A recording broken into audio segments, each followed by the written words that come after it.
নির্বাচনী প্রচারে ভরতপুরের তৃণমূল প্রার্থী মুস্তাফিজুর রহমান বৃহস্পতিবার ভরতপুর বিধানসভা কেন্দ্রে সালারের কাদরা মালিহাটি সহ বিভিন্ন এলাকায় নির্বাচনের প্রচার চালান তিনি। পায়ে হেঁটে প্রতিটি বাড়ি বাড়ি গিয়ে নির্বাচনী প্রচার চালান তিনি।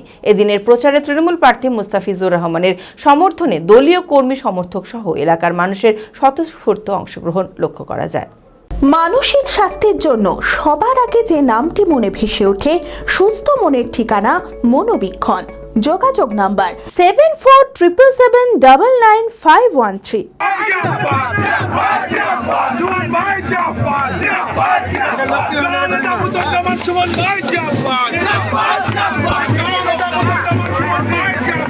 জেলার প্রতিটি বিধানসভা কেন্দ্রে জোর কদমে নির্বাচনী প্রচার চালাচ্ছেন তৃণমূল প্রার্থীরা। ভরতপুরে উৎসবের আমেজে নির্বাচনী প্রচার চালালেন তৃণমূল প্রার্থী মুস্তাফিজুর রহমান।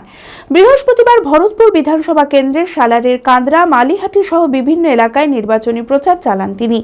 পায়ে হেঁটে প্রতিটি বাড়ি বাড়ি গিয়ে নির্বাচনী প্রচার চালান। এদিনের প্রচারে তৃণমূল প্রার্থী মুস্তাফিজুর রহমানের সমর্থনে দলীয় কর্মী সমর্থক সহ এলাকার মানুষের স্বতঃস্ফূর্ত অংশগ্রহণ লক্ষ্য করা যায়।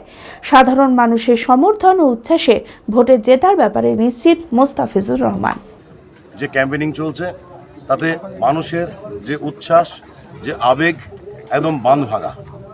এটা খুব সত্যি কথাই, আপনার প্রশ্নের ধরেই বলি যে এটা পশ্চিমবাংলায় একমাত্র মমতা ম্যাজিক ছাড়া এটা কোনোভাবেই সম্ভব নয়। কারণ এই যে রাস্তা দিয়ে যাচ্ছি, প্রত্যেকটা বাড়ির মহিলা পুরুষ তারা তাদের দোরগোড়ায় দাঁড়িয়ে প্রার্থী হিসাবে আমাকে যে অভ্যর্থনা করছে, এবং সেই সঙ্গে সঙ্গে বয়োজ্যেষ্ঠ বয়ঃপ্রবীণ মানুষের কাছে আমরা আশীর্বাদ প্রার্থনা করছি। এই মত বিনিময়ের মধ্য দিয়েই আমরা জানতে পারছি যে পশ্চিমবাংলার মানুষ, গ্রামগঞ্জের মানুষ তারা অধীর আগ্রহে তারা উদ্গ্রীব হয়ে আছে যে 23শে এপ্রিল কবে আসবে আর ঘাসের উপর জোড়া ফুল চিহ্নে মমতা বন্দ্যোপাধ্যায়ের উন্নয়নে তারা ভোটটা প্রদান করবে।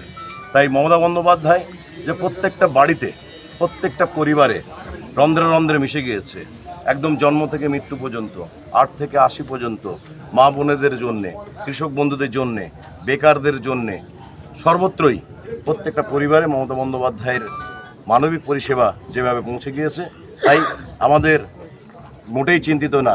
এই বাঁধভাঙা উচ্ছ্বাস, এই বাঁধভাঙা আবেগ জানান দিচ্ছে 23শে এপ্রিল কী হতে চলেছে। 23শে এপ্রিলের পর 4ঠা মে যে ফল প্রকাশ হবে, সেই ফল প্রকাশের দিন যে তৃণমূল কংগ্রেসের প্রার্থী মমতা বন্দ্যোপাধ্যায় এবং অভিষেক বন্দ্যোপাধ্যায়ের আশীর্বাদ ধন্য প্রার্থী যে বিপুল ভোটে জয়যুক্ত হবে, এ ব্যাপারে সন্দেহের কোনো অবকাশ নেই। জেড একাডেমি গত 3 বছর সাফল্যের পর চতুর্থ বছরের পথ চলা। 2026-27 শিক্ষাবর্ষে অনলাইন ও অফলাইন ফর্ম ফিল আপ চলিতেছে। আমাদের সুবিধা ডিজিটাল ক্লাসরুম, 24 আওয়ার্স সিসিটিভি, ছেলে ও মেয়েদের পৃথক ক্লাসরুম ও হোস্টেল, নিয়মিত DDP, problem solving and doubt clearing class, কলকাতার অভিজ্ঞ শিক্ষক মণ্ডলী, স্বাস্থ্যসম্মত রুচিশীল খাবার, নিট বেসিস পড়াশোনা, কালচারাল অ্যাক্টিভিটি, গেস্ট টিচার দ্বারা মোটিভেশন ক্লাস, সবুজে ঘেরা পরিবেশে 24 ঘন্টা বিশুদ্ধ জল ও বিদ্যুৎ পরিষেবা। টার্গেট নিট 2027, অ্যাডমিশন টেস্ট আগামী 5 এপ্রিল 2026।